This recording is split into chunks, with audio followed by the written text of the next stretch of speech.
Good afternoon, Miami. You're in for a great treat today. I'm Kathy Barlow. I am chair of 50/50 Women on Boards in Florida, and I'm an SVP at Marsh McLennan. On behalf of me and my wonderful co-chairs, Barb Schrut and Deborah Lage, we want to welcome you to a fantastic conversation on board diversity.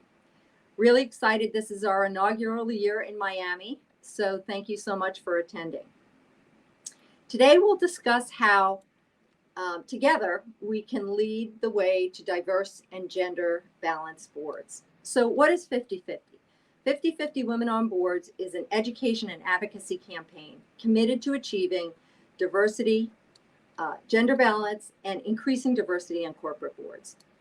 Last year we celebrated our 10th anniversary, and we not only met our goals, we exceeded our goals. More than 20% women on corporate boards. So what did we do? We upped the ante. Now our goal is hopefully before the year 2050, we will increase to gender parity and increase racial diversity on corporate boards by no later than the year 2050. And I think we're going to make that goal. So we're excited to have you join us today and know that you're part of a bigger initiative. We're one of 30 programs going on around the country and around the world. So it's a special honor today to host our important VIP panel and our experienced board director coaches. They will talk about their board journey and their experiences in increasing diversity in the boardroom and the C-suite. So before we jump in, if for any reason during this program that you have any issues with your technology, just be ready and just email events@5050wob.com. We have a great team standing behind us, so please do that. So what's our agenda today? We've been preparing for this for the past 10 months, actually, and our agenda has 3 parts. First, you'll hear an update on the progress that's being made to increase gender balance and diversity on corporate boards. Second, you will hear from a terrific VIP panel of CEOs. They'll share their board journey and strategies for building inclusive boards. Third, you have a very special opportunity. You will be part of small breakout groups where you'll have the opportunity to ask questions of experienced director coaches. So take that opportunity. It's a very rare opportunity, and so we hope you'll jot down some questions before that time. But you don't have to wait until that moment in time to share ideas and thoughts in the chat, as well as hashtag 5050wob.com. So you don't miss any of it. Please be sure to grab your pen and paper, and so you can jot down any insights that you have during this program. So with 50/50 Women on Boards, we've hosted many virtual and in-person board readiness workshops and other events. And I can say on a personal note, for the past 4 years that I've been involved in 50/50 Women on Boards in Florida, and prior to that in Washington, D.C., I've met some of the most amazing, passionate, smart people who are all committed to increasing board diversity. And the movement requires all of us, men, women, companies, individuals, communities. None of us can do this alone. So before we introduce our VIP panel, I want to thank the village that it took to put this production on. First and foremost, thank you to my co-chairs who are on screen, Barb Schrut and Deborah Lage, as well as Michelle Haas, and to our active host committee members, Kim Stratos, Linda Jones, and Elizabeth Peterson. Without you all, we could not do this. So thank you, ladies, so very much.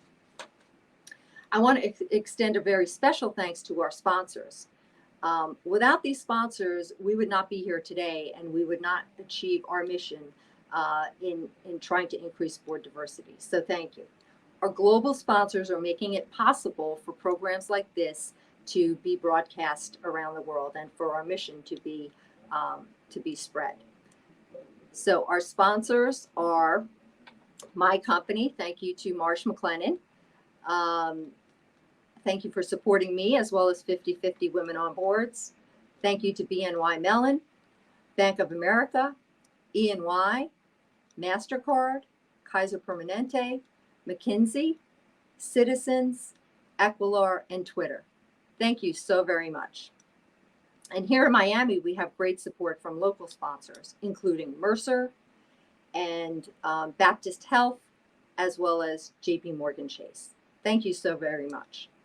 We're proud that 80% of our funds go towards supporting critical research, educational programs, and public awareness campaigns to increase boardroom diversity. Our impressive VIP panelists and our experienced board director coaches, they understand the value of gender diversity on boards. Diversity is important. We all know that. We know it's the right thing to do, but why is it the smart thing to do? Well, it's been shown, studies have shown that boards with women on them, diverse boards, actually perform financially better. Second, companies have many stakeholders, including investors, shareholders, the community at large, customers, employees, and each of these stakeholders have different thoughts and ideas that should be reflected in the board. Third, diversity in every sense, whether it's gender, whether it's sexual orientation, whether it's diversity of thought or race, is proven to promote better ideas and improve decision making the more diverse the boards are. When all directors look and sound alike, it creates groupthink, and so it stifles innovation as well. So to surface the best ideas, we promote diverse boards. And these are the themes that we're going to talk about today. Your support and engagement really reinforces the strength and commitment of our Miami community to diverse boards. So to everybody involved, we are so grateful. Thank you. So let's get going. To set the stage, please join me in welcoming Betsy Berkmer-Cradair, who is the CEO of 50/50 Women on Boards. Betsy, please take it away.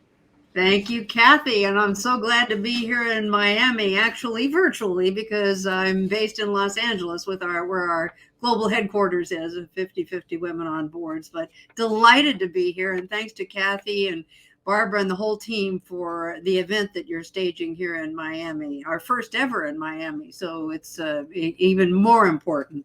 So quarterly and annually, 50/50 Women on Boards uses the data provided by our partner Equilar to release our Gender Diversity Index. And that analyzes the percentage of women on boards in all the Russell 3000 companies nationwide.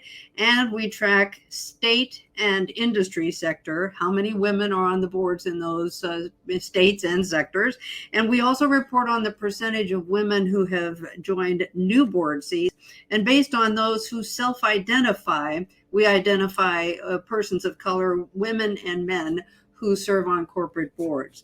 Now, our Gender Diversity Index is available to you. It's on our website, 5050wob.com. And it's a really good reading, and you can see how Florida stacks up against other states as well. So nationwide, we have tracked the progress of women on boards for 11 years and are really ecstatic, not just proud, but ecstatic to say that from way back in 2010, we are now, as you'll see from the bottom bar on this slide, we are now at 25.6% of all board seats on the Russell 3000 are held by women. And that's higher than it's ever been in history. So we're making significant progress. And it's 3 points higher nationwide than it was last year. And you'll see there are about 30,000 seats, 27,000 plus or minus, on all 3,000 company boards of the Russell 3000, and women hold about 7,000 of those seats, which is 25%. But we have a long way to go to get to 50%, which we define as women holding half of the board seats, men holding half of the board seats. And we, on companies that have an odd number of seats on their board, we consider half or 50%, one more or one less than half. So making progress. And I'd like to share with you what's happening in Florida. Check the bottom bar. You'll see that Florida now has 22% of all its board members in the Russell 3000 companies in Florida are women. And that's a 3-point increase since last year. So continuing to move in the right direction. And that 3-point increase is better than it has been for 5 years, year over year. And you'll see that there are, of the total directors in Florida, of the Russell 3000 companies, there are 948, which is a little lower than it was last year. But women have increased significantly to 209 directors as opposed to 188 last year. So the message is clear. Nationwide, this is about company rankings. We also rank companies as to whether or not they are gender balanced, or if 3+ women on the boards, or 2 or 1 or 0. And nationwide, this is higher than we've ever been. There are already 7% of the companies in the US of the Russell 3000 that have gender balanced boards. That's 215 companies. And we're really pleased about this because last year, it's 2 points higher than last year. And last year, there were only 5% that are gender balanced. And this is our goal, everybody. Our goal is to reach 50%. So again, a long way to go.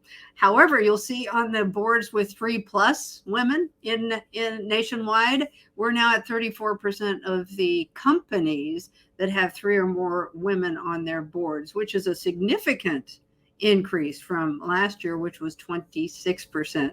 And down at the bottom, those companies of the Russell 3000 that still have no women on their boards are really, really low, 4%, and going downward. And we're happy about that.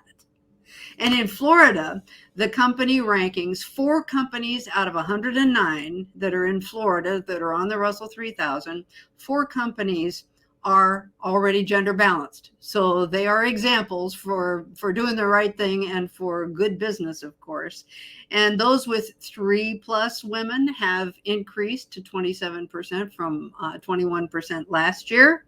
And those at the bottom, which have 0 women on the board, unfortunately have increased a couple of points this year. I'm not sure why, but all of you ambassadors in Florida need to be checking out our GDI report to find out which companies are not getting with the program, and see if you can encourage them and advocate, as we all do, to increase the numbers of women on their corporate boards.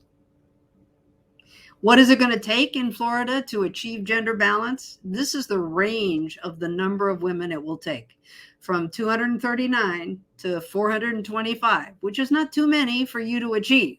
The 239 number is if women replace men on the boards in the Russell 3000.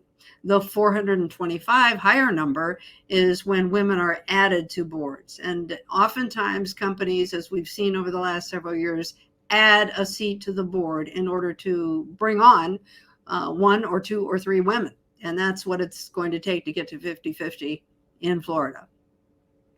Next, I want to share with you the important slide about race and ethnic background. We also are very much advocating to have all board seats, of all board seats, that 20% of those board seats will be held by women of color. And you'll see the numbers are pretty darn low right now because in order to report the numbers, the individuals on all boards need to self-identify what their race and ethnic background is. Otherwise, we don't know. And of those there are only 17% this last year that have self-identified whichever race or ethnic background they are. And of those, you'll see 7% are men of color and 4% women of color. So in order to reach 20% for women of color, again, a long way to go, and many, many more workshops and advocacy programs to make sure that companies are expanding their boards and bringing on women of color. Next slide is just to show the dramatic difference between the women and men of color and their various racial and ethnic backgrounds. Very low, most of them below 1%. So this emphasizes the message that women and men on boards need to self-identify so that we can track their numbers.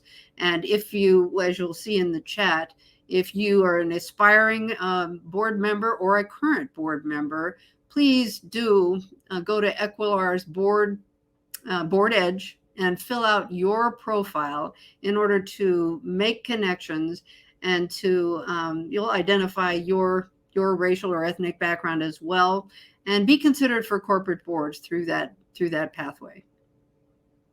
So that's our story, everybody. And so pleased that you're here in Miami to help make a huge difference, and looking forward to seeing you in the breakout sessions. Thank you very, very much, Betsy. My name is Barbara Schrott, and I am one of the co-chairs for the 50/50 Women on Boards. I also have a consulting firm, SLB Advisors, but I also am a big believer of having women on boards, and I am chair of the board of Goodwill South Florida. But overall, the importance of being here today is for this being our first Miami event, and the support that we have all over the globe, but in Miami, for supporting women on boards. So with that, we're ready to move on to our second portion of the program today, the VIP panel discussion. And we're very honored to welcome two of the panelists, which are Rob Finizio, who is Chief Executive and Co-founder and Director of Therapeutics MD. Welcome, Rob. And also Karen Gilmore. Karen is the Vice President and Regional Executive at the Federal Reserve Bank of Atlanta in the Miami branch. And then the discussion is going to be moderated by Alex Velock. And Alex is the Chief Executive Officer, Baptist Health South Florida Foundation. Alex has been a key part of the Miami community here, including East Region publisher for McClatchy and president and publisher of the Miami Herald Media Company, as well as other leadership roles here in South Florida, including United Airlines, Southeast Bank, and Eastern Airlines. Alex is also on the executive committee for the Beacon Council and chair emeritus of something near and dear to many of our hearts here, One Community, One Goal. So with that, I'm ready to turn the panel over to you, Alex, and it's all yours. Thank you very much, Barbara, and good afternoon, everyone. Let's get started. This is a really exciting time for us here to have this discussion, as you saw from the numbers that were just shared with you and the progress that's been made. I want to welcome today our two amazing panelists. Unfortunately, our third panelist, Frances Hondow, is sick and unable to join us today. Let me give you a brief background on each of our two panelists before we get started. Karen Gilmore is, as you heard, the Vice President and Regional Executive for the Federal Reserve Bank of Atlanta, the Miami branch. In this role, she's responsible for leading the economic development outreach activities of the bank and oversees the bank's economic and financial education programs. Before joining the Fed, Karen was the managing partner at Applied Consulting Solutions, a Miami-based firm that specializes in bank consulting. She previously also held senior leadership roles at City National Bank. She's an active member of the business community, serving as chair emeritus of the Health Foundation of South Florida, which has played a critical role helping us through the pandemic. And the South Florida Business Journal has recognized her as one of the power leaders in banking and finance in South Florida. Welcome, Karen. And then Rob Finizio, Chief Executive Officer, Co-founder and Director of Therapeutics MD, a very innovative women's pharmaceutical company.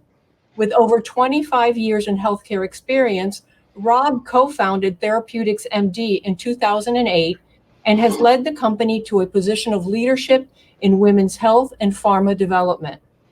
In 2011, Rob took the company public on the New York Stock Exchange and later moved it to the NASDAQ with a market cap exceeding $1 billion.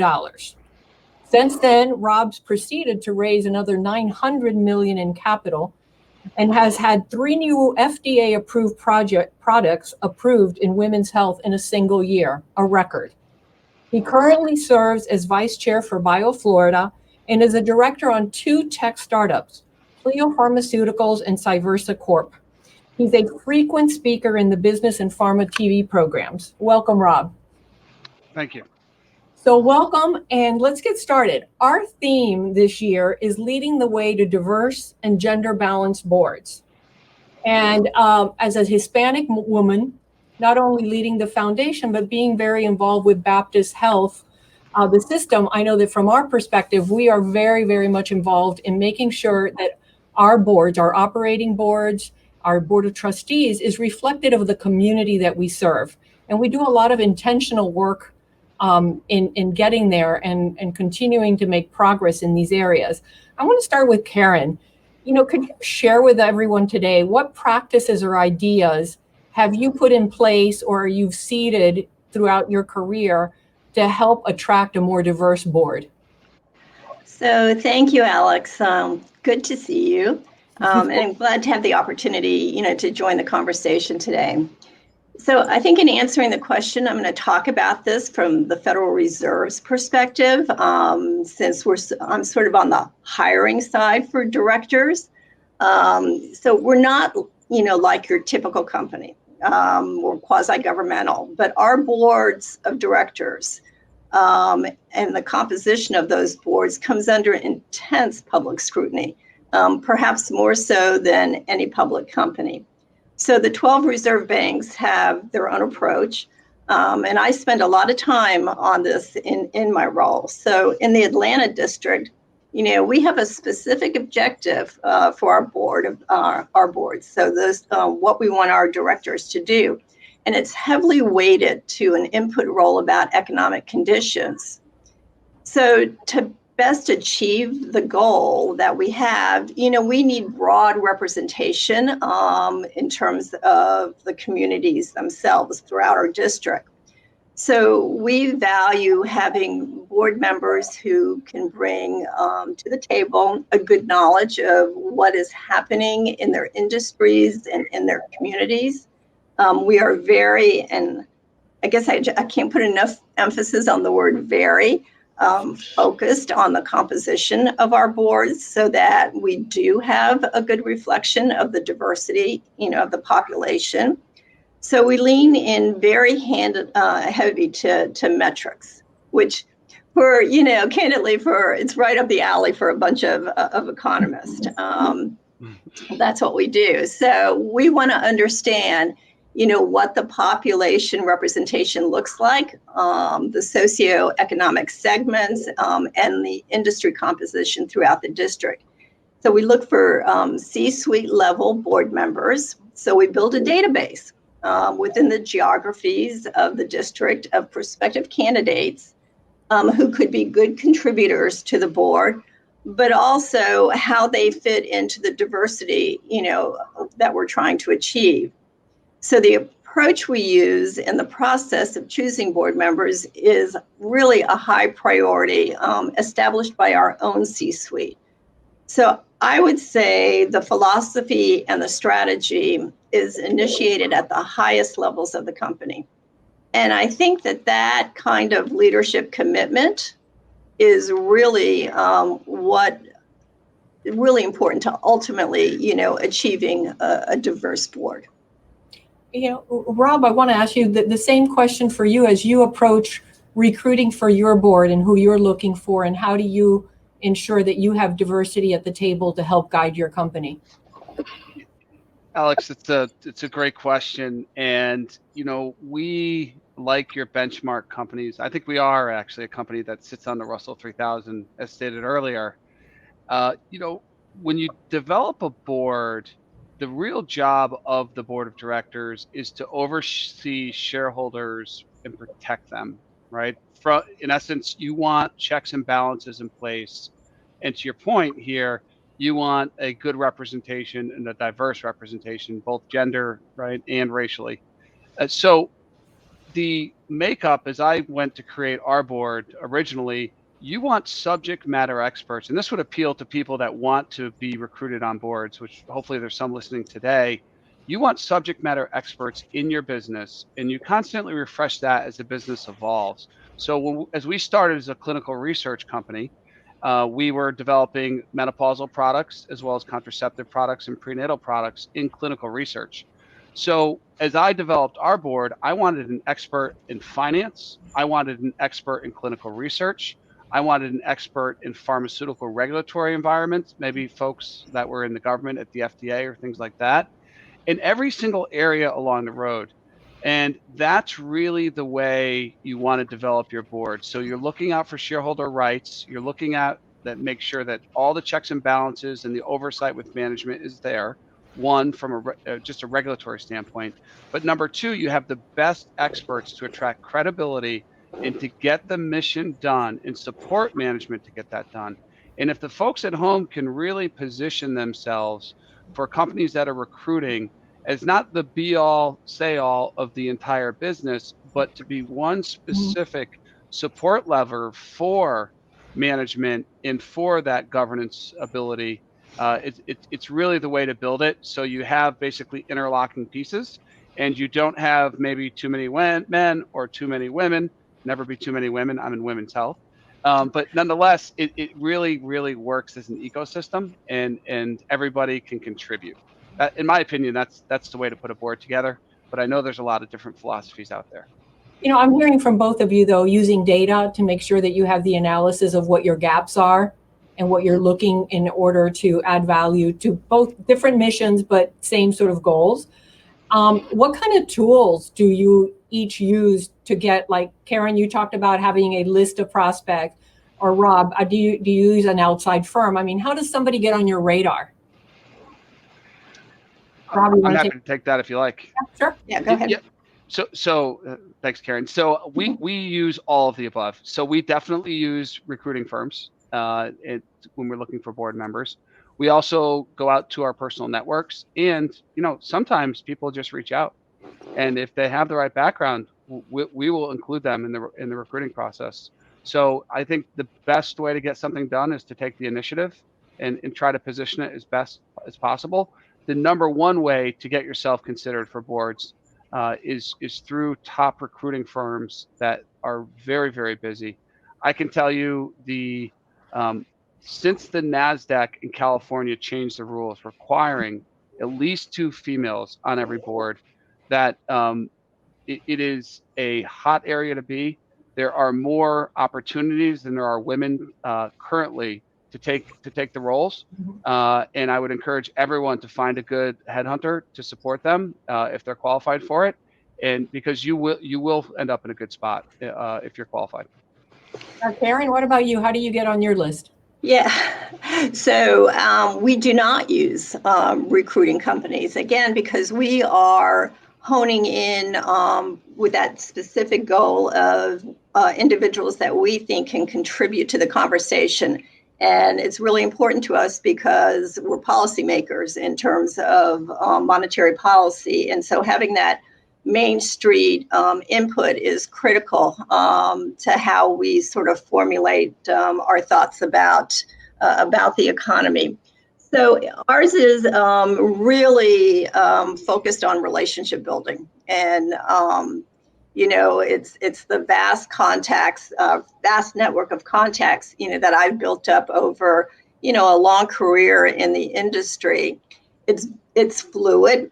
People move around. So we tend to hone in on companies that have a big footprint, because we're looking for information around labor conditions, demand conditions, all those kinds of things. And so companies with broader footprints tend to have a better visibility into some of the things that we're looking at. So, it's just really boots on the ground, knocking on doors, meeting people, and building those relationships.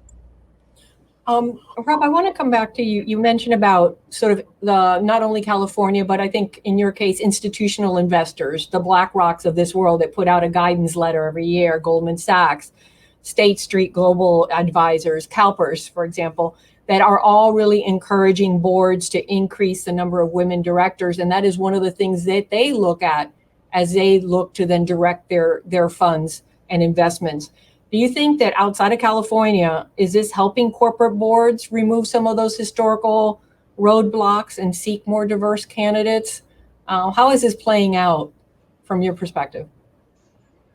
Alex, I can tell you it's a direct impact immediately, right? When you have a number of those folks you named our shareholders, and when they tell you that you need to keep them, you need to make sure you have the proper representation and diversity on your board. We as companies, we listen, we don't question.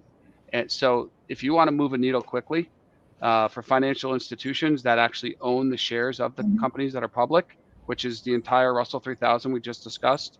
That is the fastest way to get it done, as well as the regulatory bodies like the NASDAQ requiring it as well. All right.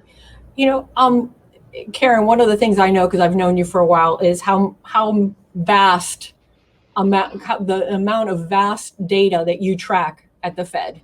And I know you love data. One of the things that we've been watching very carefully is that we know that since the pandemic started, women have left the workforce at all job levels at really almost a frightening pace, because of childcare issues, a variety of things. We know that McKinsey reported that since April, 40% of employees surveyed are likely to leave their current job in the next 3 to 6 months. It's been called the Great Resignation, many without having even a new job in hand. What are you seeing, and what do you think can be done to minimize that sort of employment gap for women? And maybe from your perspective, what have you seen as a reshaping of culture or operations to attract new talent, but especially females in the workplace? Yeah, so Alex, I just got off a briefing on this. I could spend hours literally doing a presentation about, labor force conditions. And so, these are the questions that we're out there asking our directors and business contacts because, again, they have the direct relationship with workers. One of our 2 mandates is maximum employment. So we're incredibly interested in the answers to these questions. And, conversations are even thinking, are we beginning to see a real structural change in the labor force?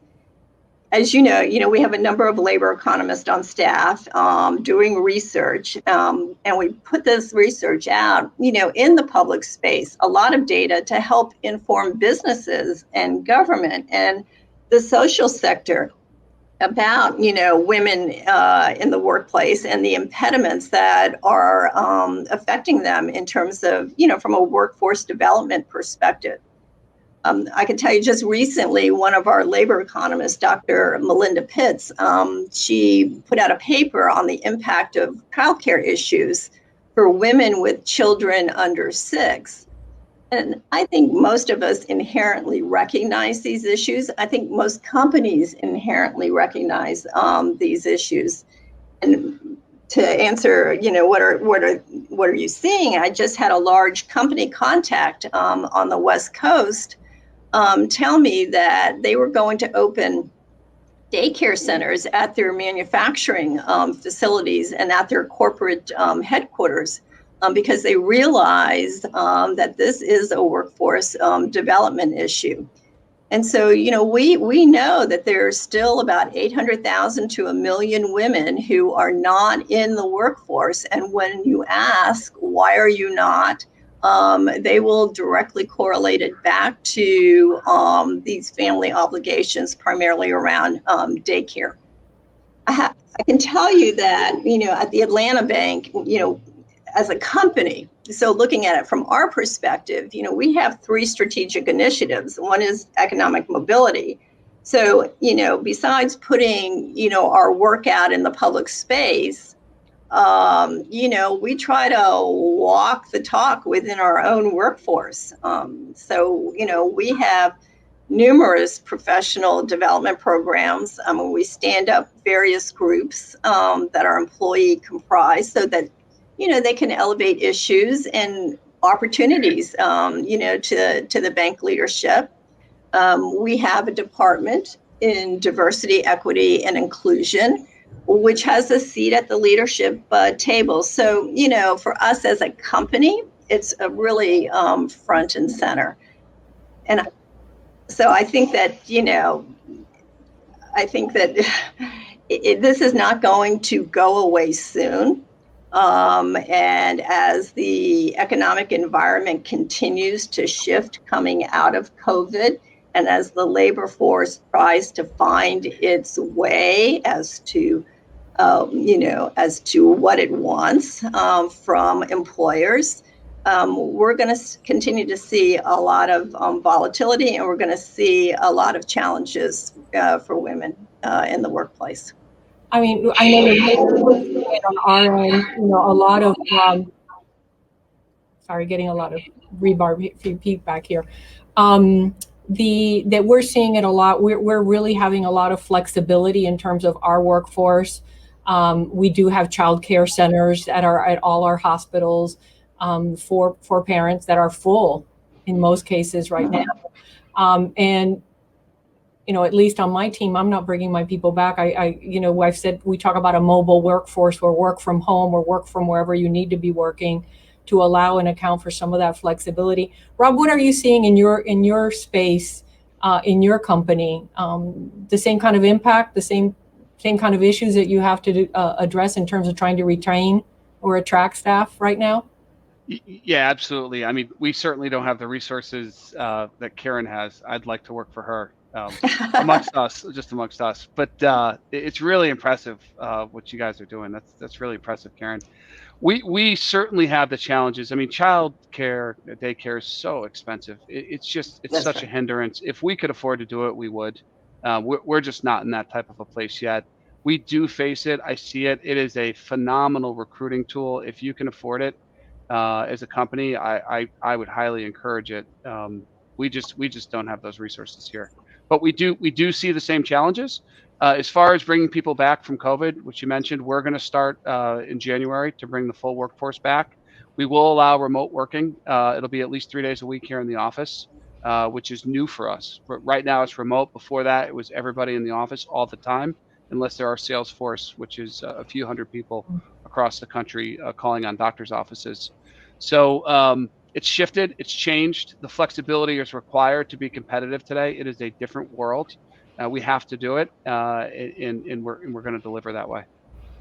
You know, I want to switch a little bit. Rob, you sit on the board of 2 tech startups. Mm-hmm.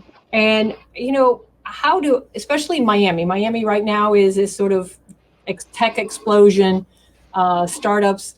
How do those boards, you know, are the needs to sit on as a board director on a tech startup? How is it different? You know, what types of experiences are tech startups looking for? How would you be prepared for that versus a more sort of traditional Russell 3000 type company?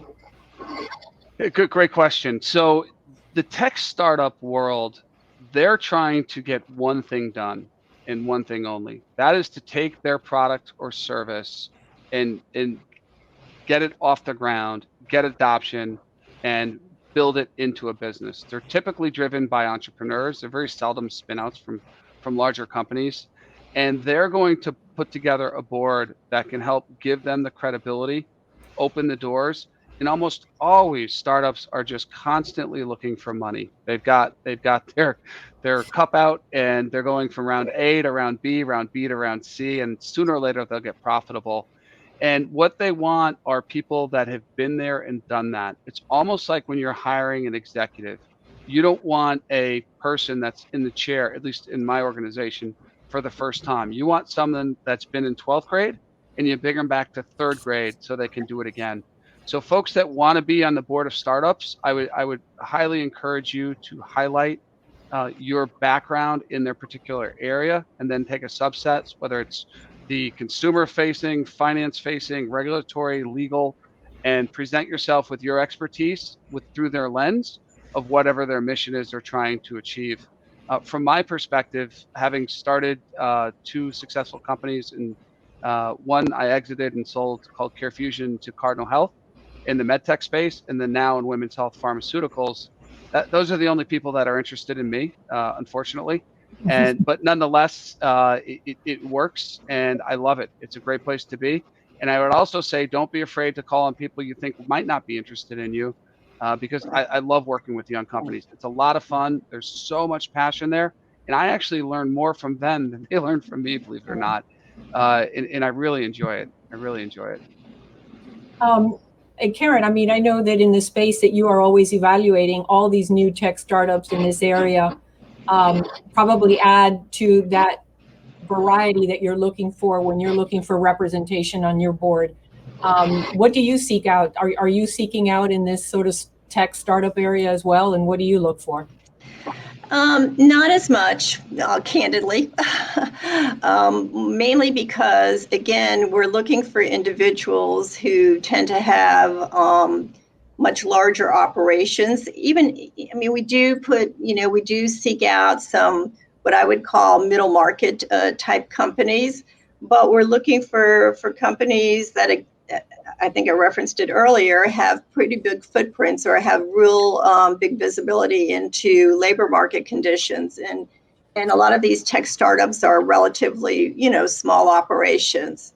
We're looking for companies that, make major capital investments, have can really tell us about demand conditions. And so it's an interesting sector. But it's probably not going to be a driver in terms of fitting on our board. We saw with the slides that Betsy shared with us that women of color and men of color are still lacking on boards. And right now, less than 10% of directors and women are of color that are sitting on boards. And probably it's even less than that when you filter out some of the sort of self identification.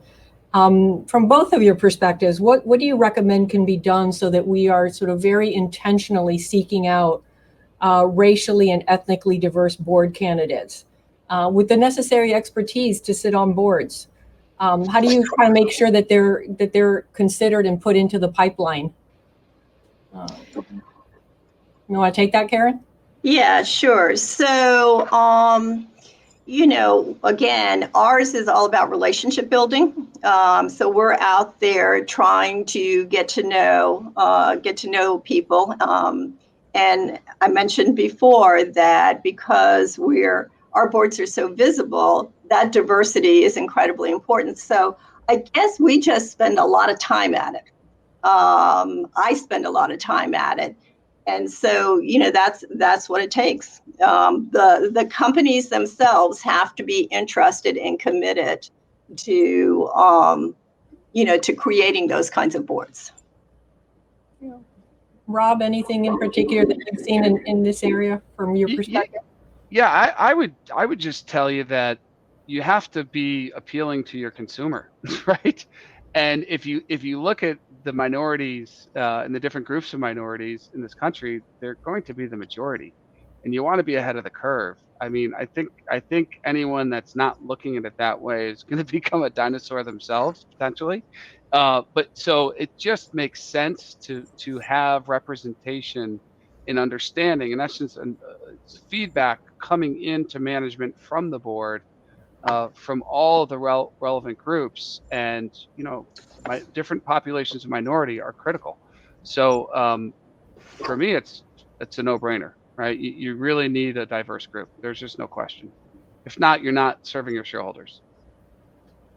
And in that vein, I guess to our audience, what would be maybe some recommendations to help businesswomen become better networked and more visible in their careers, so that they would be considered for a board opening, that they would be ready to talk to one of these recruiters or headhunters that specialize in board positions?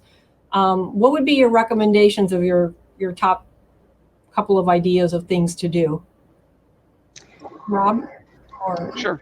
Yeah. So I would recommend, given your background in your areas of expertise, if you really want to be involved in boards, that you find headhunters or network, as Karen had mentioned, in certain areas where you can meet people, right, that are looking for it. I can tell you for a fact, because I spend time here at my company with my upper management, and a lot of them, obviously, we're a women's health company, or most of them are women, and a lot of them are qualified for boards. And I can tell you there are more opportunities than there are women that are qualified available, is the way it seems in the market today. Almost all of my executives are sitting on other boards now, and we allow that. We encourage that here. We think it's important. As well as I have folks on my board that are incredibly qualified both women and men, but the women are all being recruited to other boards today.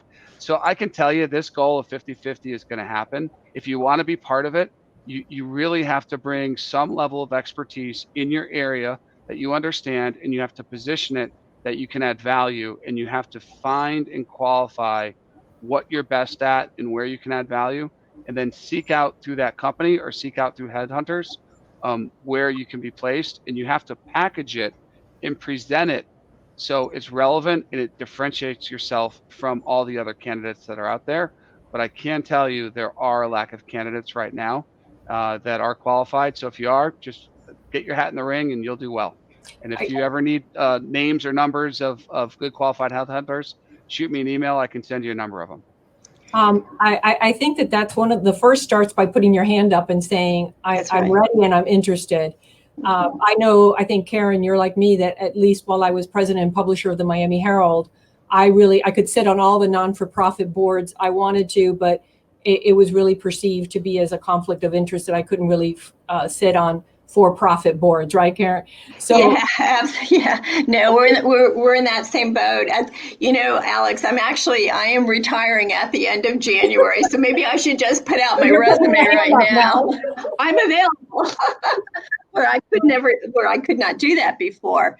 But it does, you just brought up something that I think is important, especially to younger women. I mean, when you're in your 20s and 30s, you're not thinking about, I want to serve on a board, sometime in the future. You're not planning your career, around that. And so I do think, speaking of that nonprofit board service, that gets you some experience. It also gets you a contact base. Often you're serving with other business executives or rising leaders, and you're growing your career as they're growing yours. I mean, that's Barb Shred and I. That's how we met. We won't say how many years ago, but we served on a nonprofit board together. And so I would encourage, especially younger women, to do that. It takes work. When you're younger, you may be balancing family and work and, nonprofit, service, but it begins to create that experience, and it starts building your visibility, in the broader community. So you have to be willing to put the time in, and you should also be willing to ask your company for support. So it serves you well and it serves them well. I want to ask one question of both of you more personally. How'd you get your first board seat? How'd you get on? How did it happen? I mean, Rob, you sit on 2 boards now, but you've sat on other boards. How did that first seat come about? I did it the easy way. I started the company, so I gave myself a board seat. I cheated. And believe it or not, that I know it sounds cliche, but that was the way, in my experience there, was the way I became recruited or sought after in a small niche of companies that were similar to what I did before. And Karen, I mean, you've served on tremendous nonprofit boards, because that's what you can do right now. But how did you get involved? What was the first one that you've chaired a number of them? Yeah, I have. So this is probably a silly little story, but the first board I served on was the YWCA of South Florida. And I went on to be president, and I went on to sit on the national YWCA USA board. But the way I got involved was they had put out a little membership card. And I saw this card, and it was $14 to join. And I was also a member of a trade association, for the Financial Trade Association. So I took this little card, and I wrote a note and said, if you need any assistance, or help on anything, just give me a call. Well, don't you know, they called. And that was one of the first things that started my I can't tell you how many years, probably close to 30-year relationship, with them now. And it gave me the opportunity to actually sit on a national board. And it was a fantastic experience. I sat on the National Investment Council, or their committees. So sometimes it just, takes luck of the draw. And there you go. I think in I look back in my career, and one, I had a mentor that would call me and say, this is a board you need to be on, the non-for-profits, and you need to serve on this. And I followed her advice. I would say that in my career, every job opportunity that I have had came out of a connection that I made in serving in one of these non-for-profit roles, where somebody who saw me said, I can see what skills you have. And if you look at my career, I've been in airlines and finance and banking and media. And you can't hold a job, huh, Alex? Can't hold a job. But part of it was that people saw me and said they didn't pigeonhole me in one certain area because they saw me on another platform outside of my work. I do want to say, that there are thousands of qualified candidates out there that maybe are not just networked. And so I think it's all our roles to try to seek out and pull. I know that, as we were identifying our need in our board of trustees we were looking for women that specifically had digital and tech knowledge, because that is where we're really making a lot of movement in that area. I had to reach out and say, who's a leader in the community? Sat down, had coffee, and said, give me some names. I've met some incredible individuals that I would have never come across normally. Two of them that are in process to join our board at Baptist Health as a result of it. And but it has to be, as we've said today, very intentional. We need to be uncomfortable a little bit to push the boundaries outside of our normal connections and put it out. And I would encourage everybody out there, put your hand up if you're ready and start asking questions and reaching out. I think throughout my career, nobody's ever said no to having a cup of coffee and talking to me. And I tried to do the same back and pay it forward. And with that, I really want to thank you for sharing your thoughts and having such a robust conversation today. I know we could keep going, but I want to encourage, if you're out in the audience with us and you have questions, take them as you jump now into your individual breakout sessions. Take those questions with you. And thank you very much, Rob and Karen. It's been a pleasure. Barbara, I want to give it back to you. Okay, thank you very much. I feel truly inspired by the three of you and a very open, informative discussion. I was going to say, where there can be set scripts that you go into what everybody wants to talk about, I just think all of you brought different insights to the different areas that you bring from your background. So thank you very much. That was terrific. And really opens up the door for us. I'd like to think what's available for us now and what will be available in the future, as we know things are going to continue to evolve. I want to make sure that we're able to share some things that are happening, two upcoming things that will be happening in the 50/50 Women on Boards. And the first is a Path to the Boardroom, and that's going to be on December 14th, and Get on Board workshop, which is going to be the week of December 6th. And all this information is available on the 50/50 Women on Boards website. You can go to and look at that for the Path to the Boardroom and also Get on the Board. And I want to thank Kathy. I know she's not having technical issues, but she's been involved in this program, the Global Conversation 50/50 Women on Boards, for the last 4 years, and has led us to such an incredible space. So I want to thank Kathy and want to thank the whole team for all of this. And so with that, I want to go ahead and move on and over to what our next phase of the day is going to be, which will be moving into the different breakout sessions with incredible coaches. So I'd like to go ahead and turn it over to Deborah, who can walk us through that. Thank you, Barb. Barb, you've been amazing as well throughout this process. So thank you very, very much for all of your help throughout getting this ready to go for the Miami presentation. Hopefully everyone enjoyed themselves. Yes, the next part is the exciting part as well. This is where you get your one-on-ones with director coaches, or not one-on-ones, but they're pretty small groups. So that's a good thing. You'll actually be able to talk, ask questions. It'll be very intimate. We learned a lot from prior breakout rooms that we've had last year. Was able to enhance this a lot. So hopefully you'll get to feel the intimate discussion with your director coach. In addition to that, we've got some feedback on, the way to present. So we'll be doing that as well. This is your chance to really get top of mind questions answered. We have a really impressive group for the director coaches, which very big thank you for them for joining and sharing their time with us. We have Ruth, Deborah, Maria, and Allison, and Alex, who you got to watch during the moderating, will also be a director coach. So you'll, if you're in her session, you'll get to speak a little more intimately with Alex. Again, this is for you. This is your time. It's about you and your questions. So hopefully you'll get them answered. And if not, I'm sure you'll be able to address them afterwards. What's next? This is really, really, really important.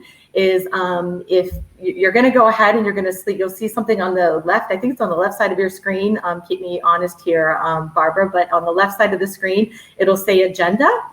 There will be an area that says breakout room. You click into that session, click join now, and it should take you right over into your breakout with your director coach. If for any reason you have any issues at all, you can go ahead and click on the help center. It's also located on the left side of your screen, and or you can just email the events@5050wob.com, and they will respond quickly as well. So again, thank you everybody for joining. It's been a pleasure. It's been enlightening, and I hope everyone, this was a good use of your time. Thank you.